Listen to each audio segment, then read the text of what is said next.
This is Daily Blast Live. We're talking about what you're talking about. You all ready for this? This is a sham. No. Y'all, just stop. Get real. Today's going to be a day. I love it. Welcome to DBL. May the 4th be with you. Now, there's a fresh controversy that is brewing for the U.S. Navy. If you recall, there was a huge backlash and boycott against Bud Light over their decision to partner with transgender influencer Dylan Mulvaney. This time, it's all over a non-binary active duty sailor named Joshua Kelly. They were part of the Navy's unpaid digital ambassador program from October until March of this year. They perform under the drag name Harpy Daniels, and they advocate for LGBTQ+ service members.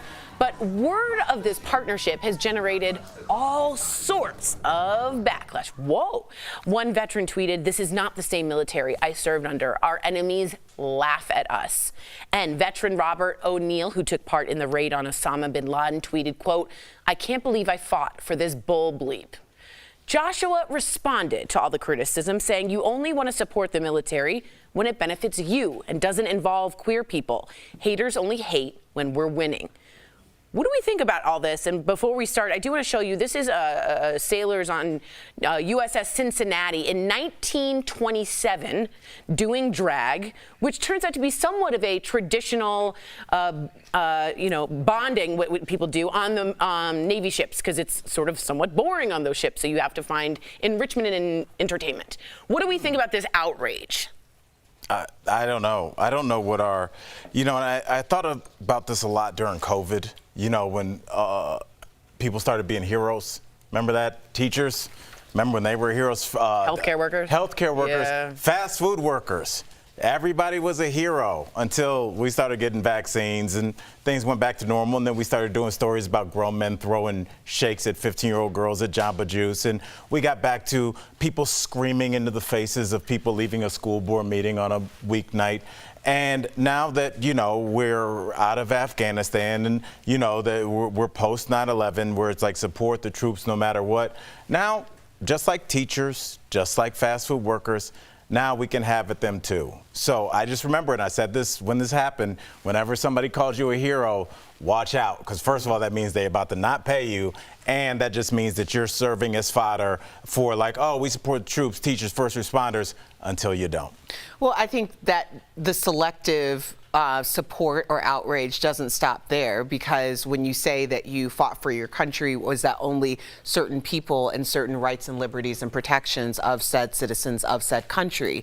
My concern is that this seems as though it's just like with the Bud Light. This affected so few people, but the outrage is being amplified because it serves the purpose of the person who says that they're outraged. At the end of the day, this is a person who volunteered to be a recruiter for the Navy. Why do we need recruiters? Because let's be honest, there has been a shift in our culture, and there is a call to action to get people to enlist. That means all citizens should be able to be in that bucket, who are able and qualified to serve. And willing to serve, should be able to do so. And that means that is going to reflect on a tremendous demographic of people, and it should. There should be diversity and versatility in our service. That concerns me, that we are saying, no, you cannot represent, although you have agreed to serve. That's ridiculous. What do you think about people who push back, Jeff, and say, well, I don't like the culture, or it makes me feel uncomfortable? What do you think about that? Here's what I think. I think in some way, America has become sick, right? The only reason we do these stories about Dylan Mulvaney and this story like this is because of the outrage. People love to be outraged, and they love to label people, and they love to put people in a box. For some reason, that's what turns on America, right? If you question, if you push back on this, people are waiting at home ready to pounce. Either way.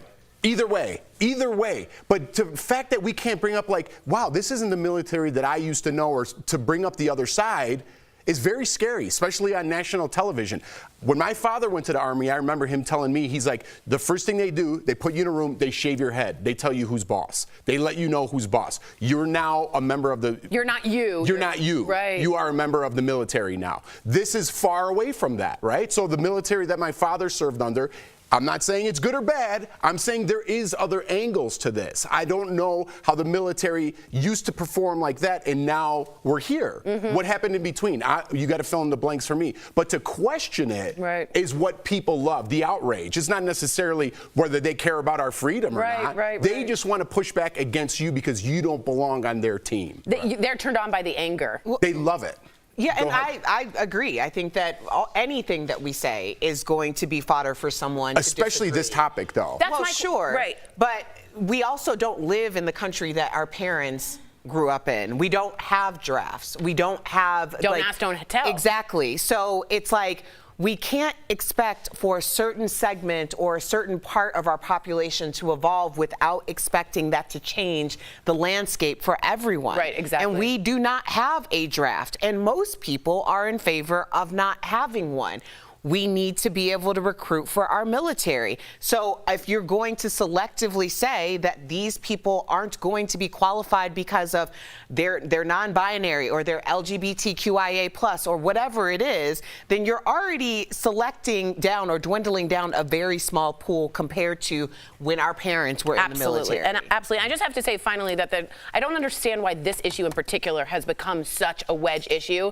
Trans people have not shut up a school, indoctrinated me in any way, changed people in any way. I just think this is such a dog whistle that means nothing, and we should get. It means something. It means a way to get people out and voting. We're leading our story with show with it because it means something. Yeah. Well, unfortunately, I think that's not baloney. But it is a thing. It is a made-up dog whistle to rev up your base. It works. Well, I hope we can fight against it. Coming up on DBL, you know him from too many TV shows and movies to count. We're talking with actor Craig T. Nelson about the next chapter of Book Club, and a woman gets voted off of a flight by fellow passengers. What led to the drama, and would you do the same? Stay tuned.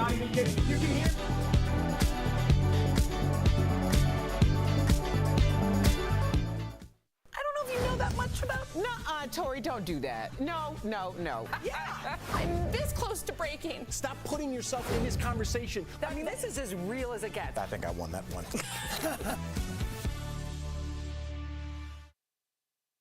All right. Tori, we didn't hear your take. You know, Erica said something that made me think. She was like, but we don't have a draft. And I was like, well, that's probably why we're doing stories like this. Can you imagine what the mood of the country must be if every person of a certain age is wondering if they're going to be shipped off to Vietnam? There'd be a revolution. Can you imagine? No one would was. be. Yeah. I was going to say. No one would be saying, don't allow this person to recruit other people. They'd be like, no, send all the trans people we can. Just don't send me. Right. But you have the luxury. Right, the privilege of sitting at home. I was looking at this. There's some clip of one of those guys that goes into bookstores and is like, "Where's your, where's your transsexual? You know, like, is this a man?" Like harassing the staff with whatever. And it was just like this 20-year-old kid. And I was like, if you go back the decades, what would he have been doing in 1930, in 1960, and now in 2023? We just have this group of guys that are just wandering around, just like annoying people at a Barnes and Nobles at 10 o'clock on a Tuesday morning. And I also have to say quickly too, think of all the gay brothers and sisters and in the military during Don't Ask, Don't Tell, when heterosexuals could wear their wedding rings, and they were like, don't ask, don't tell. Well, they're telling you I'm a heterosexual, right? It should have been fair on both sides. These guys had to sit, and women had to hide. Well, if you were straight, you didn't. And that was a really horrible thing that they had to go through. And I'm glad that they're no longer there, and Bill Clinton rescinded that because it was wrong. And times have changed, and we have evolved, and so should the military. That's how things move. You don't stay stagnant when we all evolve. Because you have a duel.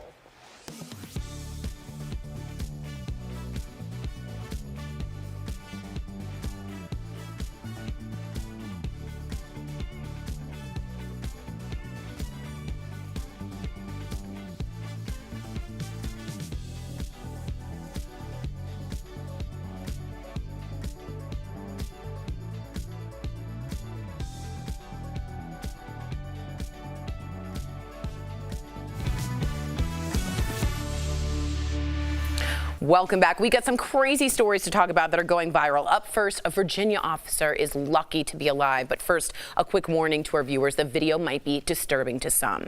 So get this. It's during a traffic stop. A teenager lost control of the car. Here it comes. Oh, okay, he is driving over 120 miles per hour. The car narrowly misses hitting the officer. He walked away with only minor leg injuries is what I saw. Look at that. Look at that. Look at that. I mean, when Who was in the car? Another teenager who is in the one driving the 120 miles per hour was a teenager. No, the one that was stopped. Oh, someone he pulled over. I don't know. What happened to that? We hope they're well. It looked like they were okay. It looked like it hit the back of the car. Yeah. But did you see the pocket that the officer got caught in? They are okay. We know they're okay. Yes, he was in this weird kind of almost, they say the eye of the tornado is calm. Like a trapezoid, you're right. He's in between the back of the car he pulled over and the front of the car that's hitting him. He's standing in the right perfect place. There's actually a phrase for that. It's called the triangle of God. Wow. Oh, no, there is not. Well, it was that day. Jeff made a face like, is that true? I was like, wow. I was like, I clapped, you guys. Yeah. Jeff, what are you thinking when you're just like... No, I'm trying to think what that person was thinking when they jumped over the guardrail, the officer. I was thinking about because they know I'm dead, but I'm not. Right. I just had a second. You know, like, so I wonder what their epiphany or his epiphany was. Depending on what story, I'm not sure if I could throw genders out. So right.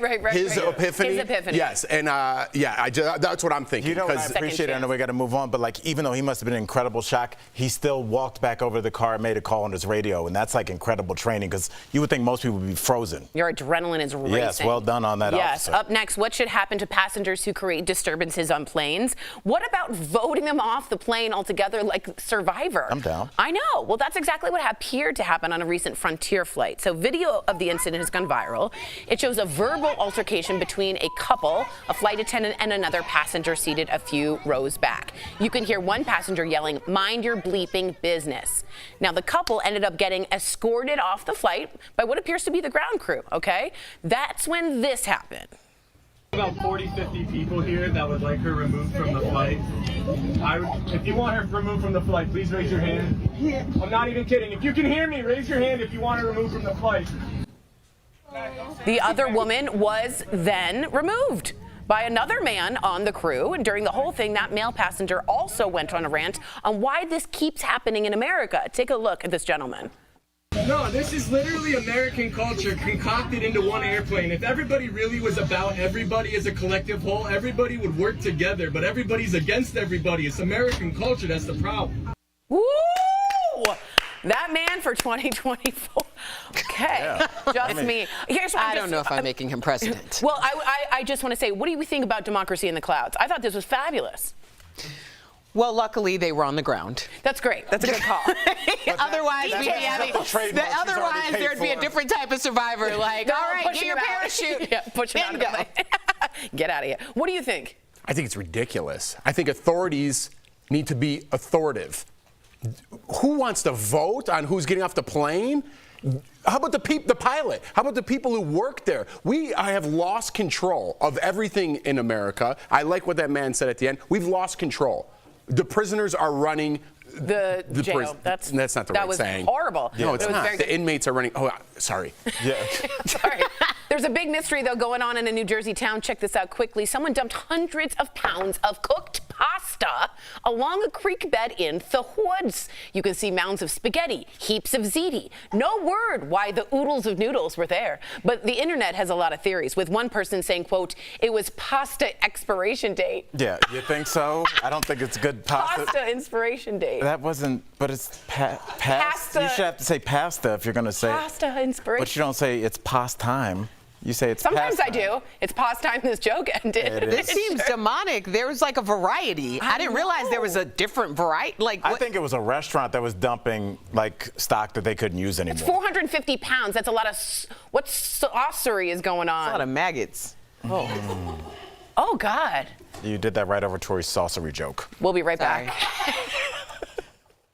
If Congress doesn't raise the debt ceiling, the United States will default on its financial obligations as early as June 1st. House Republicans have passed a bill that would raise the debt limit, but it comes with conditions, including extensive cuts to the federal budget. Verify viewer Tom wanted to know whether those cuts would affect veterans benefits. So Tom, let's verify. Our sources are the text of the bill, House Majority Leader Steve Scalise, the Department of Veterans Affairs, the Congressional Budget Office, and David Wessel, a budget expert from Brookings. The bill imposes a cap on the total amount of discretionary spending each year. That covers everything from government salaries to weapons for the military. It doesn't touch mandatory spending, like Social Security, which is pre-approved from older laws.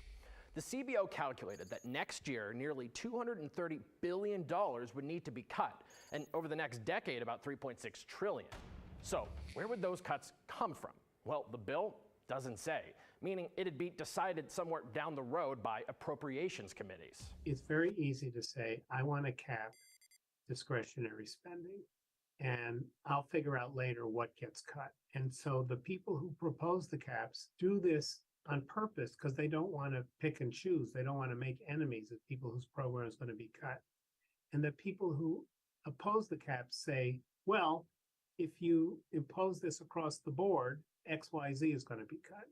So there's no way to win that argument. The Biden administration says if these cuts are made to every department except defense, it'd require a 22% reduction to the VA. But House Republicans say they'd never approve cuts to either defense or veterans. I will not bring a bill that cuts our veterans. So while the bill doesn't specifically cut veterans' benefits, it doesn't specifically exempt them from the cuts either. This plan is also merely a starting point in the negotiations. It's likely to fail in the Democrat-controlled Senate. With your Verify, I'm Casey Decker. Welcome back. He stole our hearts as America's favorite TV coach and showed us his amazing strength as the voice of Mr. Incredible. Check out our interview with Craig T. Nelson. Please welcome to the show, Craig T. Nelson. Coach, I feel like I have to say it, man. Let me ask you about you, sir. Book Club, The Next Chapter is your second movie with this iconic cast, and this time you guys filmed in Italy. What was it like exploring the country with Diane Keaton, Jane Fonda, Mary Steenburgen? Was there any fun, adventurous pranks or fun things? Oh, it was so incredible. I'd never been to Rome or really southern Italy at all, and I met so many fascinating people, and it's always an experience. You know, Andy Garcia and Don Johnson. And wow. Yeah. Myself, and it was just, you know, I sit around and tell stories and kind of reminisce, and you're working with these beautiful ladies, and and it was just, you know, Italy, beautiful ladies. Perfect. Perfecto. You know, gee, what a life. Right? Yeah, struggle. Must be nice. Yeah, I know. I'm over here like, man, Craig's been a part of my whole life. I know. Like, me too. You've been a part of like the pop culture in some way our entire lives. So this is really amazing to talk to you. But in the first book club, you and Mary are trying to reignite the spark in your love life. But how do you keep the spark alive in your own life? Well, I'm married to one of the most fascinating people in the world. Aww. And she is my best friend, and she's going to have a birthday here pretty soon. We just had our anniversary not too long ago, our 38th. Wow. And it's, you know what it is? It's relying on each other to the point where you experience a love, a richness, and a deep understanding, for me, of the compassion that we should have for each other. I've learned so much in having been married to my wife, Doria. And so I'm so blessed and thankful because, you know, living with an actor and also part-time psychotic is not easy. I love it. Slip that in there. There's so many different facets of you, and you know, you're on Young Sheldon, so I've seen you. My kids love it. Obviously, he's a childhood genius. What was Craig like in high school? I have to know. I was really, I think, you know, I think I was an outsider. I never really fit in, but, you know, I think isn't that part and parcel of who we are as teenagers? I mean, where do you belong? And, you know, for the longest period of time, I thought I was adopted, so I didn't really fit in with my, well, it's just for me, it was just, I was sure I was adopted. These couldn't be my parents. So you go through, and it's all, you know, it's really it was so self-centered and so selfish. But the thing I learned in high school was that I was not a good student at all. Yeah. The only thing I was good at was English literature. And that was, because I love to read and tell stories. So I would encourage kids that are finding it hard to find a place. Imagine today, in today's world, what that must be like, to find a place that it's okay. It's okay, to encourage them to understand that not knowing exactly where you fit is okay. You don't have to belong to that thing. You can be an individual. And so I was encouraged to do that. That was like a locker room speech, coach. I love that. Put me in the game, coach. DBL Nation, you can see Book Club, the next chapter, in theaters May 12th. Also, catch new episodes of Young Sheldon Thursdays on CBS. Craig, thank you so much for joining us. You got to come back. Come back soon. Yeah. Happy birthday to your wife coming up, Mazel. We'll be right back. Thank you. Thank you.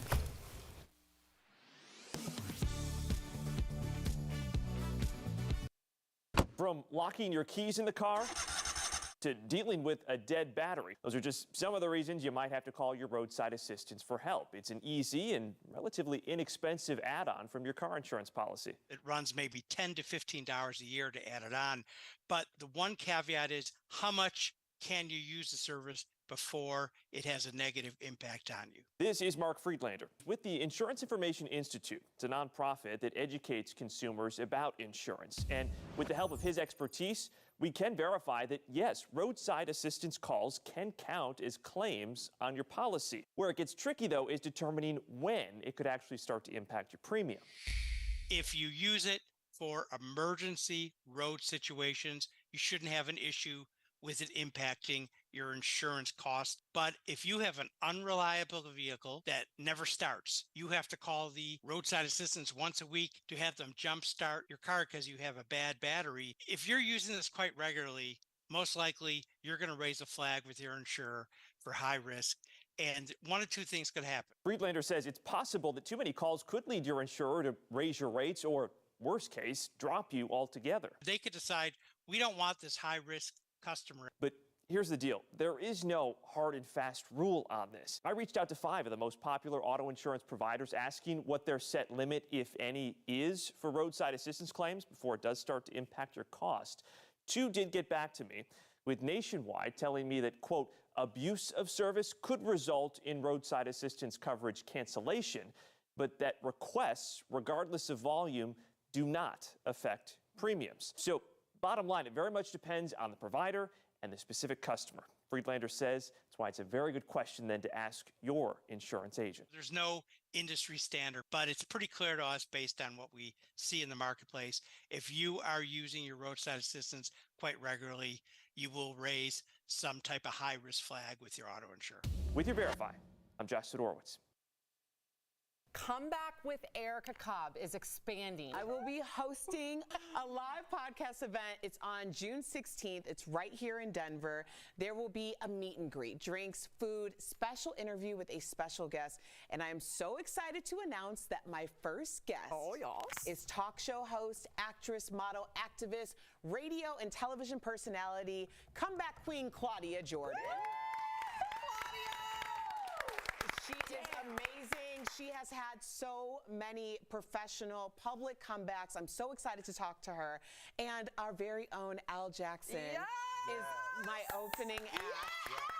So it is going to be an amazing time. Get your tickets today. They are on sale now. We are so excited. We would love to see you. You can scan the QR code that is on screen right now to buy tickets. There is a part of your comeback. There's a part of your inspiration to be found in everyone's story, and that is the genesis of my podcast and my brand.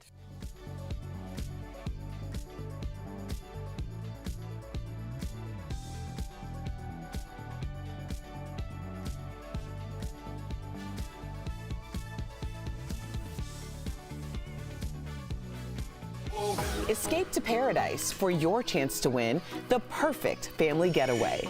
Watch DBL every day for a word of the day. Then enter at dailyblastlive.com/beaches for your chance to win a 4-day, 3-night Beaches Resort stay for a family of 4 to a Beaches Resorts destination in Jamaica or Turks and Caicos. Today's Beaches Resorts word of the day is relax.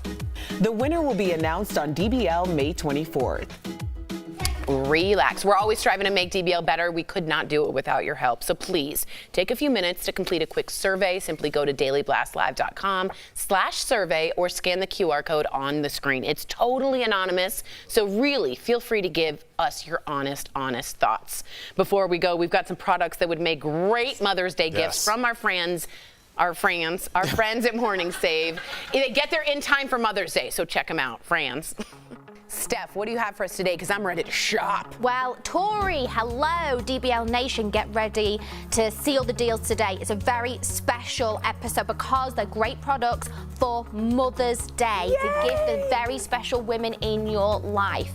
Now, all of these products are under $30 and they will arrive on time for Mother's Day.